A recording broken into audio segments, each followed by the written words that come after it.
The BBFC are an independent body that gives the films their age ratings.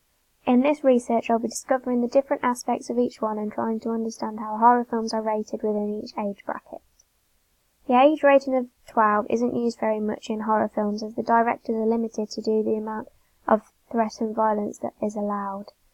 It needs to contain few behaviours that can be imitated as the audience could potentially be vulnerable to repeating them, which links to Bandura's learning theory and copycat behaviour through the media. The age rating of 15 is the most common with horror films. This could be due to the fact that the directors have not limited themselves to the content of a 12 age rating and their content is not gruesome enough to reach the 18 age rating.